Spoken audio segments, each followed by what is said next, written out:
ಕಾರ್ಯಕ್ರಮದ ಅಧ್ಯಕ್ಷರು, ನನ್ನ ಮಾರ್ಗದರ್ಶಿಗಳು, ಹಿರಿಯರು, ನಮ್ಮ ಪಕ್ಷದ ಅಧ್ಯಕ್ಷರಾಗಿರ್ತಕ್ಕಂಥ ಮತ್ತು ನಿರ್ದೇಶಕರಾಗಿರ್ತಕ್ಕಂಥ ಕಾಡೇನಹಳ್ಳಿ ನಾಗರಾಜಣ್ಣವರೇ, ನನ್ನ ಸನ್ಮಿತ್ರರು, ಪಶ್ಚಿಮ ಭಾಗದ ನಿರ್ದೇಶಕರು, ಜಿಲ್ಲಾ ಪಂಚಾಯತಿನ ಮಾಜಿ ಸದಸ್ಯರಾದಂಥ ಸಾಮೇಗೌಡರೇ, ಹಿರಿಯರಾದಂಥ ಪ್ರಕಾಶಣ್ಣವರೇ, ಇಲ್ಲಿ ನಮ್ಮ ಪ್ರಭಾಕರ್ ಅವರೇ, ಮುನ್ಸಾನಗೌಡರೇ, ನರಸಿಂಹರೆಡ್ಡಿ ಅವರೇ, ಇನ್ನೂ ಇಲ್ಲಿ ವೇದಿಕೆಯಲ್ಲಿ ಇರ್ತಕ್ಕಂಥ ನಮ್ಮ ಅಶೋಕ್ ಅವರೇ, ನಮ್ಮ ಲಕ್ಷ್ಮೀಪ್ರಿಯಾ ಮೇಡಮ್ ಅವರು, ಇನ್ನು ವೇದಿಕೆಯಲ್ಲಿ ಇರ್ತಕ್ಕಂಥ ಎಲ್ಲ ಗಣ್ಯಮಾನ್ಯರೇ, ವೇದಿಕೆಯಲ್ಲಿ ಕೂತಿರ್ತಕ್ಕಂಥ ಎಲ್ಲ ಗೌರವಾನ್ವಿತ ವಿವಿಧ ಹಾಲು ಉತ್ಪಾದಕ ಸಂಘಗಳಿಂದ ಆಗಮಿಸಿರ್ತಕ್ಕಂಥ ಎಲ್ಲ ಗೌರವಾನ್ವಿತ ಅಧ್ಯಕ್ಷರುಗಳೇ, ವೇದಿಕೆಯ ಮುಂಭಾಗದಲ್ಲಿ ಆಸೀನರಾಗಿರ್ತಕ್ಕಂಥ ಎಲ್ಲ ಸಂಘಗಳಿಂದ ಆಗಮಿಸಿರ್ತಕ್ಕಂಥ ಗೌರವಾನ್ವಿತ ಕಾರ್ಯದರ್ಶಿ ಬಂಧುಗಳೇ ಮತ್ತು ಮಹಿಳಾ ಒಂದು ಸಂಘಗಳಿಂದ ಆಗಮಿಸಿರ್ತಕ್ಕಂಥ ಅಧ್ಯಕ್ಷರುಗಳೇ, ಕಾರ್ಯದರ್ಶಿಗಳೇ, ನನ್ನ ಅಚ್ಚುಮೆಚ್ಚಿನ ಪತ್ರಿಕಾ ಮತ್ತು ದೃಶ್ಯ ಮಾಧ್ಯಮದವರೇ ಮತ್ತು ಈ ಕಚೇರಿಯ ಸಿಬ್ಬಂದಿ ವರ್ಗದವರೇ ಮತ್ತು ಡಿ ಎಂ ಅವರೇ, ಬಹಳಷ್ಟು ಸ್ವಾರಸ್ಯಕರವಾಗಿ ಈಗಾಗಲೇ ಪ್ರಭಾಕರ್ ಅವರು, ನಮ್ಮ ಪ್ರಕಾಶನ್ ಅವರು ಮಾತಾಡಿದರು. ಈ ಸಂದರ್ಭದಲ್ಲಿ ಒಂದು ವಿಷಯವನ್ನು ತಮ್ಮ ಮುಂದೆ ಹಂಚ್ಕೊಳ್ಳೋಕೆ ಇಷ್ಟಪಡ್ತೇನೆ. ಈ ಹೈನುಗಾರಿಕೆ ಅಂತ ಏನು ಹೇಳ್ತೀವಿ, ಇದು ರೈತರ ಪಾಡಿಗೆ ಒಂದು ಜೀವನಾಡಿ. ಕಷ್ಟ ಕಾಲದಲ್ಲಿ ರೈತರನ್ನ ಹಿಡಿತಕ್ಕಂಥ ಒಂದು ಕ್ಷೇತ್ರ ಏನಾದರೂ ಇದ್ರೆ ಅದು ಹೈನುಗಾರಿಕೆ. ಯಾಕಂದ್ರೆ ಕೊರೋನಾ ಒಂದು ದಿನಗಳನ್ನು ಕೂಡ ನಾವು ಅಲ್ಲಿಂದ ಕೂಡ ಗಮನಿಸಿದಾಗ ಅಂತ ಸಂದಿಗ್ಧ ಪರಿಸ್ಥಿತಿಯಲ್ಲೂ ಕೂಡ ರೈತರನ್ನ ಕೈ ಹಿಡಿದಿದ್ದು ಈ ಹೈನುಗಾರಿಕೆ. ಹಾಗಾಗಿ ಇಂಥ ಒಂದು ಒಳ್ಳೆ ಹಿನ್ನೆಲೆ ಇರ್ತಕ್ಕಂಥ ಹೈನುಗಾರಿಕೆಯನ್ನ ಉತ್ತಮ ರೀತಿಯಲ್ಲಿ ಒಂದು ಪರಿಶುದ್ಧವಾದಂಥ ಒಂದು ಹಾಲನ್ನು ಶೇಖರಣೆ ಮಾಡಿ ಆ ಸಂಘವನ್ನು ಬಹಳ ಎತ್ತರಕ್ಕೆ ಬೆಳೆಸ್ಕೊಂಡು ಹೋಗಿ ಅದನ್ನ ಪುನಶ್ಚೇತನ ಮಾಡಿ ಒಳ್ಳೆಯ ಮಟ್ಟದಲ್ಲಿ ರೈತರಿಗೆ ಒಂದು ಏನು ಸಹಾಯ ಮಾಡುವಂತ ಒಂದು ಅವಕಾಶವನ್ನು ಕಲ್ಪಿಸ್ಕೊಡ್ತಕ್ಕಂಥ ಜವಾಬ್ದಾರಿ ಅಧ್ಯಕ್ಷರುಗಳು ಮತ್ತು ಕಾರ್ಯದರ್ಶಿ ನಿಮ್ಮ ಕೈಲಿದೆ. ನಾವು ಪ್ರತಿ ಕಾರ್ಯಕ್ರಮದಲ್ಲಿ ಭಾಷಣ ಮಾಡುವಾಗ ಹೇಳ್ತೇವೆ, ಯಾವುದೇ ಒಂದು ಸಂಘ ಬೆಳೆಬೇಕಾದ್ರೆ ಅದು ಪಕ್ಷಾತೀತವಾಗಿರ್ಬೇಕು, ರಾಜಕಾರಣ ಬೆರಿಬಾರ್ದು.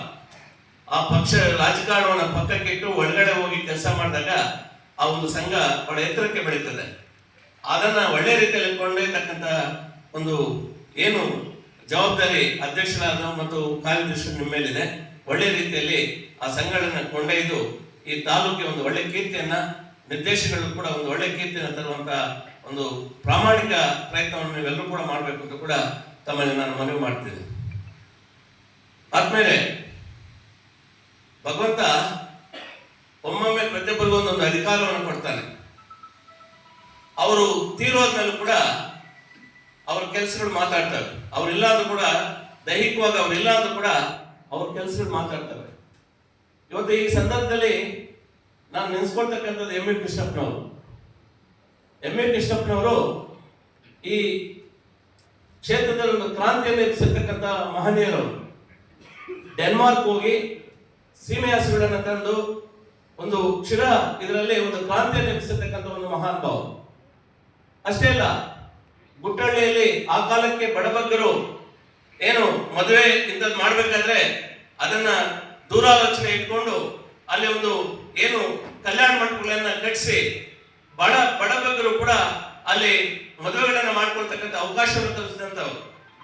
ಇವತ್ತು ಸುಮಾರು BML ಅಲ್ಲಿ 10,000 ಮನೆತನಗಳು ಇವತ್ತು ಅವರು ಫೋಟೋ ಇಟ್ಟು ಕೆಲಸ ಒಪ್ಪಿಸ್ತಾ ಇದೆ. ಅನೇಕ ಮಹನೀಯರಿಗೆ, ಹುಡುಗರಿಗೆ ಉದ್ಯೋಗ ಅವಕಾಶಗಳನ್ನು BML ಕೊಡಿಸಿರ್ತಕ್ಕಂಥವ್ರು. ಮುಳಬಾನಲ್ಲಿ ಶ್ರೀರಾಮ ಮಂದಿರವನ್ನು ಕಟ್ಟಿಸಿರ್ತಕ್ಕಂಥವ್ರು. ಆದ್ರೆ ಎಂ ವಿ ಕೃಷ್ಣಪ್ಪನವರು ಇವತ್ತು ನಮ್ಮ ಮುಂದಿಲ್ಲ. ಆದ್ರೆ ಅವರ ಅಧಿಕಾರಿ ಅವಧಿಯಲ್ಲಿ ಇಡೀ ತಮ್ಮ ಜೀವನವನ್ನ ಜನರಿಗಾಗಿ ಮುಡಿಬಿಟ್ಟು ಅವ್ರು ಸತ್ತೋದ್ರು ಕೂಡ ಅವ್ರು ಮಾಡಿರ್ತಕ್ಕಂಥ ಒಂದು ಪುಣ್ಯ ಕೆಲಸಗಳು ಇವತ್ತು ಮಾತಾಡ್ತಾ ಇದ್ದಾರೆ. ತಾಲೂಕಿನ ಒಂದು ವಿಚಾರಕ್ಕೆ ಬಂದಾಗ ನಮ್ಮ ಹಲವು ಶ್ರೀನಣ್ಣವರು ದೈಹಿಕವಾಗಿ ಅವ್ರನ್ನ ಮುಂದಿಲ್ಲ. ಆದ್ರೆ ದೈಹಿಕವಾಗಿ ಅವ್ರನ್ನ ಮುಂದೆ ಇಲ್ಲದೇ ಇದ್ರು ಕೂಡ ಅವ್ರು ಮಾಡಿರ್ತಕ್ಕಂಥ ಒಂದು ಬಹಳ ಮಹತ್ವವಾದಂತ ಕೆಲಸಗಳು ಇವತ್ತು ಮಾತಾಡ್ತಾ ಇದ್ದಾರೆ. ಯಾವ ಗ್ರಾಮಕ್ಕಾಗಿ ಹೋಗಿ ಅವ್ರು ಹಾಕಿರ್ತಕ್ಕಂಥ ರಸ್ತೆಗಳಾಗಿರ್ಬೋದು, ಅವರು ಏನು ಓವರ್ ಹೆಡ್ ಟ್ಯಾಂಕ್ಗಳಾಗಿರ್ಬೋದು, ಇವತ್ತು 12 ಪ್ರೌಢಶಾಲೆಗಳಾಗಿರ್ಬೋದು, ಸಬ್ ಸ್ಟೇಷನ್ಗಳಾಗಿರ್ಬೋದು, PU ಕಾಲೇಜುಗಳಾಗಿರ್ಬೋದು, IT ಕಾಲೇಜುಗಳಾಗಿರ್ಬೋದು, ಈ ರೀತಿಯಾಗಿ ಚರ್ಚೆ ಮಾಡ್ತಾ ಹೋಗ್ತಾ ಇದ್ರೆ ಅವರು ಮಾಡಿ ಹೋಗಿರ್ತಕ್ಕಂಥ ಕೆಲಸಗಳು ಇವತ್ತು ಜನ ಯಾಕೆ ಮೆಲುಕಾಗ್ತಾರೆ, ಜನ ಯಾಕೆ ಅವರನ್ನು ನೆನೆಸ್ತಾರೆ ಅಂತ ಹೇಳಿದ್ರೆ, ಅವರು ನಮ್ಮನ್ನು ಹಗಲಿ ಹಲವಾರು ವರ್ಷಗಳಾದ್ರೂ ಕೂಡ ಜೀವನದಲ್ಲಿ ಯಾಕೆ ನಮ್ಮ ತಾಲೂಕಿನ ಜನ ಅವರನ್ನು ಮೆಲುಕಾಗ್ತಾರೆ ಅಂತ ಹೇಳಿದ್ರೆ, ಅವರು ಬಿಟ್ಟು ಹೋಗಿರ್ತಕ್ಕಂಥ ಒಂದು ಅಭೂತಪೂರ್ವವಾದಂಥ ಕೆಲಸಗಳು ಇವತ್ತು ಮಾತಾಡ್ತಾರೆ. ಅದಕ್ಕೆ ಇಂಥ ಮಹನೀಯರನ್ನು ಯಾಕೆ ನಾನು ಪೀಠಿಕೆಯಾಗಿ ತಗೊಂಡೆ ಅಂತ ಹೇಳಿದ್ರೆ, ಇವತ್ತು ಕಾಡನಹಳ್ಳಿ ನಾಗರಾಜನ್ ಅವರನ್ನ ಅನೇಕ ಬಾರಿ ಅವರು ನಿರ್ದೇಶಕರನ್ನು ಮಾಡಿದೆ. ಅವರು ನಿರ್ದೇಶಕರನ್ನಾಗಿ ಮಾಡಿದ್ಮೇಲೆ ಅವರು ತಮ್ಮ ಬೋರ್ಡ್ ಅಲ್ಲಿ ಇತರೆ ಸದಸ್ಯರೊಂದಿಗೆ ಕೂತು ಏನು ರೈತರಿಗೆ ಬೇಕಾಗಿರ್ತಕ್ಕಂಥ ಉಪಯುಕ್ತಕರವಾದಂತಹ ಕೆಲಸಗಳು ಏನಿದೆ, ಒಂದು ನಿರ್ಣಯಗಳನ್ನು ತೆಗೆದುಕೊಂಡು ಆ ನಿರ್ಣಯಗಳ ಮುಖೇನ ರೈತರಿಗೆ ಏನು ಅವರು ಸಲ್ಲಬೇಕಾಗಿರ್ತಕ್ಕಂಥ ಎಲ್ಲಾ ಸವಲತ್ತುಗಳನ್ನು ಸಲ್ಲಿಸುವಂತಹ ಕೆಲಸವನ್ನು ಇವತ್ತು ಮಾಡ್ತಾ ಇದ್ದಾರೆ. ತಮ್ಗೆ ಏನು ಅಧಿಕಾರ ಕೊಟ್ಟಿದ್ದಾರೆ ಅದನ್ನ ಚಾಚು ತಪ್ಪದೆ, ಅದನ್ನ ಅವರ ಜವಾಬ್ದಾರಿಯನ್ನು ಮರಿದಿರ. ಇವತ್ತು ಬಹುಶಃ ನಾವು ಕೂಡ ನಮ್ಮ ಶಾಮೇಗೌಡ ನಿರ್ದೇಶಕರಾಗ್ತಕ್ಕಂಥ ಮುಂಚೆ ಬಹುತೇಕ ಕಾರ್ಯಕ್ರಮಗಳಲ್ಲಿ ಇದೇ ವೇದಿಕೆಯಲ್ಲಿ ನಾವು ಹಾಜರಿದ್ದೇವೆ.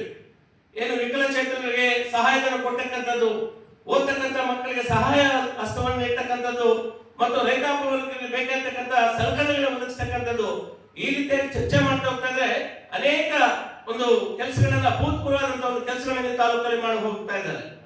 ಅಷ್ಟೇ ಅಲ್ಲ, ಈ ತಾಲೂಕಲ್ಲಿ ಇವತ್ತು ಇನ್ನೂ ಒಂದು ಸಂತೋಷದ ವಿಚಾರ ಅಂತ ಹೇಳಿದ್ರೆ, ಅವ್ರ ಜೊತೆಗೆ ಇನ್ನೊಬ್ರು ಸೇರ್ಪಡೆ ಆಗಿದ್ದಾರೆ ನಮ್ಮ ಸಾಮೇಗೌಡರು. ಇವತ್ತು ಇವರು ಜೋಡತಿಗಳು ಒಳ್ಳೆ ರೀತಿಯಲ್ಲಿ ಇವತ್ತು ಕೆಲಸ ಮಾಡಿ ಅವ್ರು ಬಂದು ಕೆಲವೇ ದಿನಗಳಾದ್ರೂ ಕೂಡ ಅಧಿಕಾರಕ್ಕೆ ನಮ್ಮ ಶಾಮೇಗೌಡರು ನಮ್ಮ ನಾಗರಾಜನ ಒಟ್ಟುಗೂಡಿ ಇಂಥ ಒಂದು ಸಲಕರಣೆಗಳನ್ನು ವಿತರಣೆ ಮಾಡ್ತಕ್ಕಂಥದ್ದು, ಅಭೂತಪೂರ್ವವಾದಂತಹ ಒಂದು ಸೇವೆ ಇವತ್ತು ಮಾಡ್ತಾ ಇರ್ತಕ್ಕಂಥದ್ದು ಪ್ರತಿಯೊಬ್ಬರು ಕೂಡ ಶ್ಲಾಘನೆ ಮಾಡ್ತಕ್ಕಂಥ ವಿಚಾರ. ಅದಕ್ಕೆ ಮನುಷ್ಯ ಕೊಡ್ತೇವೆ, ಅಧಿಕಾರ ಬರ್ತದೆ. ಅಧಿಕಾರ ಬಂದಾಗ ನಾವು ಅಧಿಕಾರದಲ್ಲಿದ್ದಾಗ ನಾವು ಏನ್ ಜನರಿಗಾಗಿ ಮಾಡಿದ್ದೀವಿ, ಜನಗಾಗಿ ನಾವು ಏನ್ ಕೆಲಸ ಮಾಡಿದ್ದೀವಿ ಅಂತ ಒಂದು ಬಾರಿ ನಮ್ಮನ್ನು ಆತ್ಮವಿಮರ್ಶೆ